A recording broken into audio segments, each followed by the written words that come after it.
bismillaahi raxmaani raxiim kulanti wacan oo wanaagsan dhegaystayaal qodobada aad ku maqli doontaan warkeena duhurnimo ee radio summit waxaa ka mid ah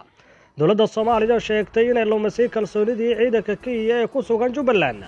madaxweynaha Puntland oo baarlamaanka u gudbiyay hindis sharciyeed cusub qadar oo baaritaan ka dalbatay dowladda Soomaaliya iyo Eritrea wariye lagu xiray magaalada Laascaanood weerar lagu qaaday hoyga gudoomiyaha gobolka Sanaag askar ka tirsan ciidanka wasiir jaran oo isku soo dhiibay balad xaawe muwaadin Soomaaliyeed oo ku geeriyooday shil ka dhacay Koonfur Afrika qodobada dibadda ku maqli doontaan warkeena duhurnimo ee radio summit waxaa ka mid ah shirkadda shidaalka ee Shell oo lagu amray inay magdhow siiso dad beeraley ah UM-ka oo shaacisay halka lagu qabanayo wadahadallada siyaasadda ee Liibiya qodobadaasi ayaa qodobada ugu door karoon oo ku maqli doontaan intuu socdo warkeena duhurnimo ee radio summit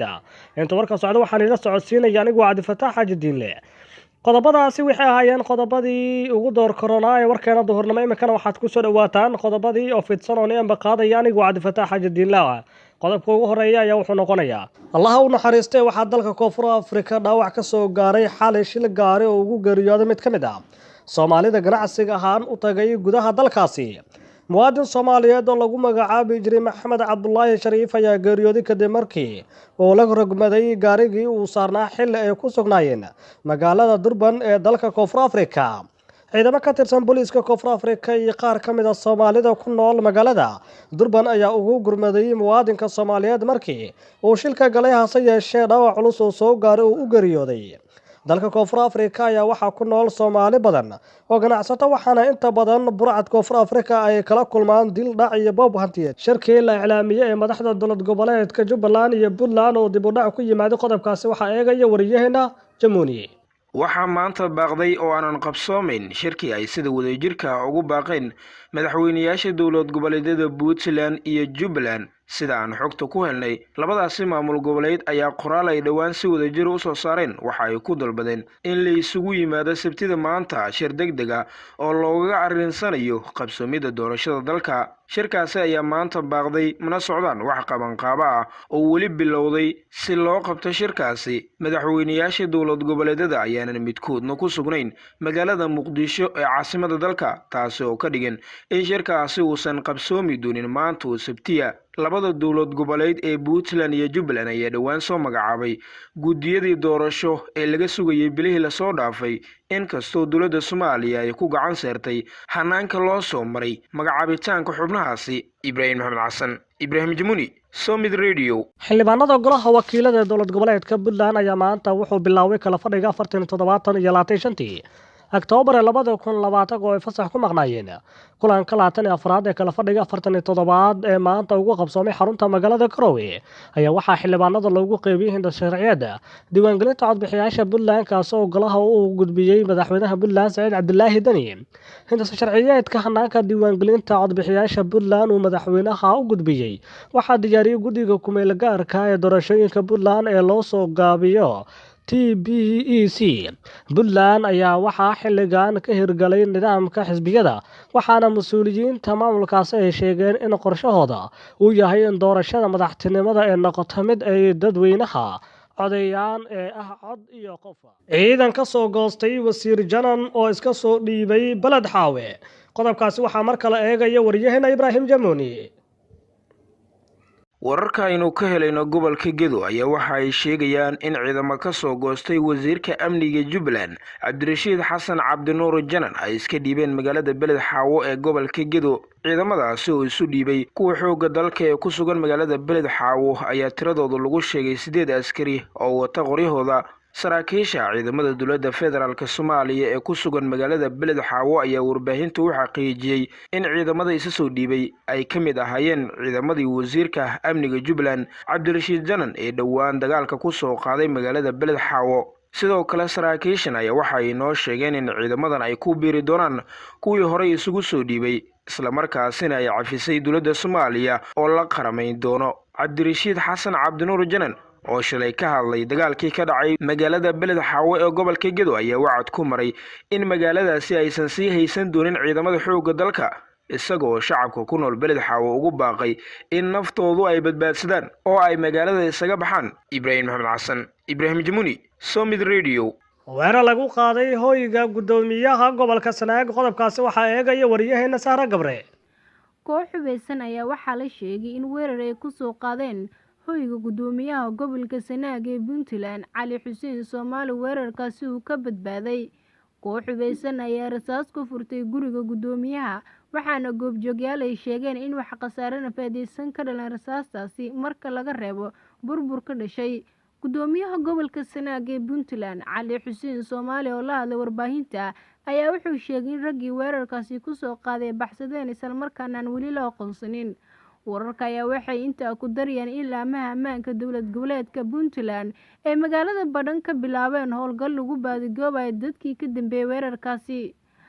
Zahra Maxamed Maxamuud, Zahra Kiin, Radio Sumid, Beledweyne. Madaxda dowlad goboleedka Jubbaland iyo Puntland ayaa maalin ka hor waxa ay ku baaqeen in la qabto shir degdeg ah oo 7 bisha Janaayo oo maanta ku beegan kaasi oo looga hadlayo xalka gaarista khilaafka doorashooyinka, balse shirkaasi uu baaqday. Labada madaxweyne ee Puntland iyo Jubbaland ayaa qoraal ay soo saareen ku shaaciyeen halka lagu qabanayo shirka iyo cidda martigelinaysa, halka madaxda dowladda aysan ka jawaabin ka qaybgalka shirkaasi.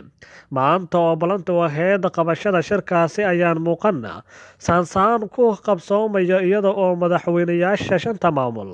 goboleed mid kasta uu ku sugan yahay deegaankiisa. Xubnaha beesha caalamka ee taageerada siiya Soomaaliya ayaa qoraal ay shalay ka soo baxay waxay ku taageereen baaqa madaxweynaha Puntland iyo Jubbaland ee qabashada shirka oo haatan caqabad ay hareereysay shirkaasi.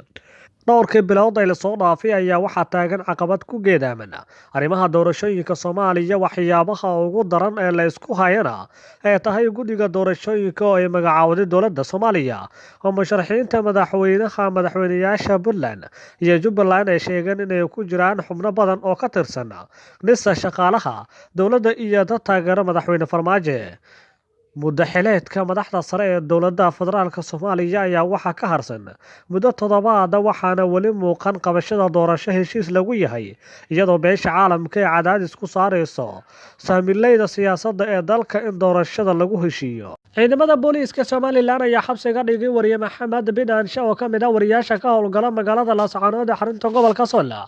sababta loo xiray wariyaha ayaa waxaa lagu sheegay inay tahay kadib markii uu wareysi ka qaaday Faysal Falaalig oo ah sarkaal ka hogaaminaya jabhadda ka soo horjeeda Somaliland ee SSC.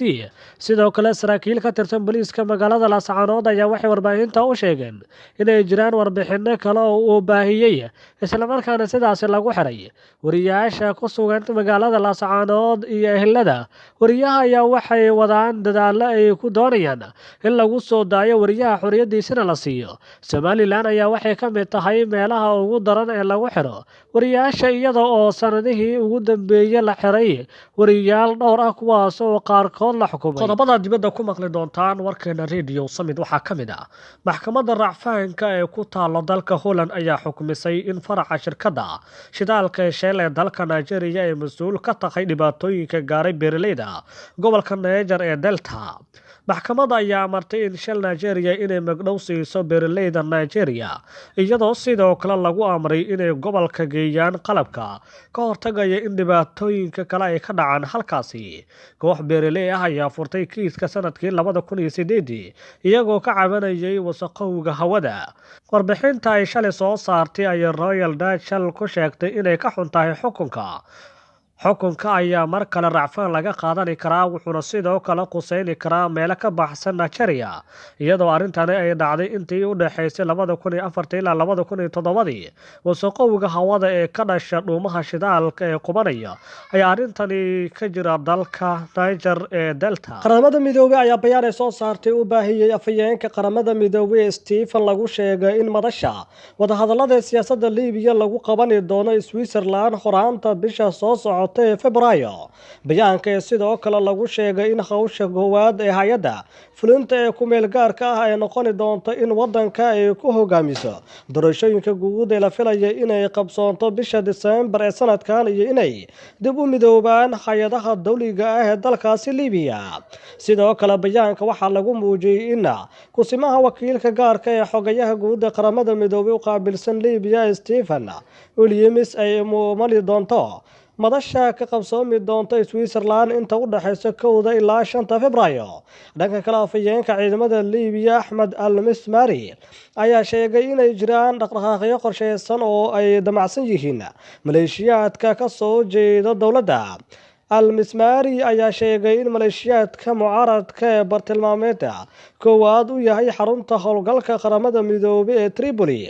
afhayeenka ciidanka Liibiya ayaa wuxuu intaasi ku daray in maleeshiyaadkan ay isku dayayaan inay carqaladeeyaan nabadda dalka Liibiya. intaas ayaa kusoo gabagabeynayna warkeena duhurnimo ee ka dhageysanayeen warbaahinta Summit inta ku kulmi doona warkeena war lamida waxaan naga tagnaa sida nabad